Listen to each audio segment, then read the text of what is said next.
শীতের দাপট অব্যাহত রয়েছে সাতক্ষীরাতে। এ নিয়ে আরো জানাতে সরাসরি যুক্ত হচ্ছেন সহকর্মী শরীফুল্লাহ কায়সার সুমন। সুমন, জনজীবনে শীতের প্রভাব কেমন পড়েছে বিস্তারিত জানাবেন। ন্যান্সি, দাঁড়িয়ে আছি সাতক্ষীরা শহরের মধ্যে কামারনগর এলাকাতে। সাতক্ষীরা শহরে যে শীতের তীব্রতা, সেই তীব্রতা উত্তর অঞ্চলের সাথে না মিললেও উপকূলে, সাতক্ষীরার উপকূলে শীতের তীব্রতাটি রয়েছে অনেক বেশি।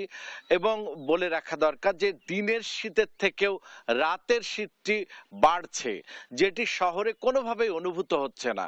তবে উপকূল, বিশেষ করে সাতক্ষীরার শ্যামনগর উপজেলা এবং আশাশুনি উপজেলার উপকূলবর্তী যে সাধারণ মানুষ, খেটে খাওয়া মানুষ, তাদের মধ্যে এই যে দিনে দিনে গরম এবং রাতে অনেক বেশি ঠান্ডা, এই পরিস্থিতিতে যে আবহাওয়ার তারতম্য, তাতে অসুস্থ হয়ে পড়ছে সাধারণ মানুষ। এই জন্য মানে বিশেষ করে চিকিৎসা কেন্দ্রগুলোতে সাধারণ মানুষ, অসুস্থ মানুষদের শীতজনিত যেসব রোগ, সেসব রোগও দেখা দিচ্ছে।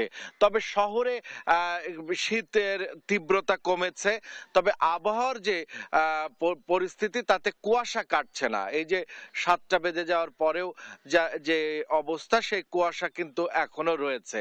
এখানে আমি একটু কথা বলার চেষ্টা করছি। এখানকে একজন পথচারী যাচ্ছেন, তার সাথে কথা বলছি। কি অবস্থা? হ্যাঁ, এটার শীত রাত্রে বেশি পড়ছে উপকূলীয় শহরে, একটু কম বোঝা গেলেও বাইরের তীব্রতা বেশি আছে।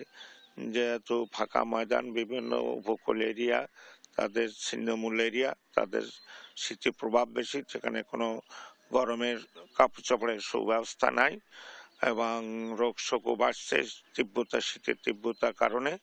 যাতে সরকার এই ব্যাপারে সজাগ দৃষ্টি রাখেন, বা স্থানীয় জনগণ যাতে, যারা অর্থ সম্পদশালী আছে, তাদের কাছে আবেদন জানাচ্ছি যাতে তীব্র শীত থেকে গরিব মানুষ, ছিন্নমূল মানুষ যাতে উপকৃত হয়, এই আহ্বান জানাই আমি আমার বক্তব্য শেষ করছি।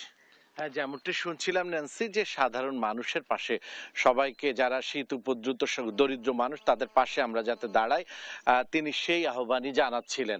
এই ছিল সাতক্ষীরার শীতের যে পরিস্থিতি, তার সর্বশেষ। ন্যান্সি।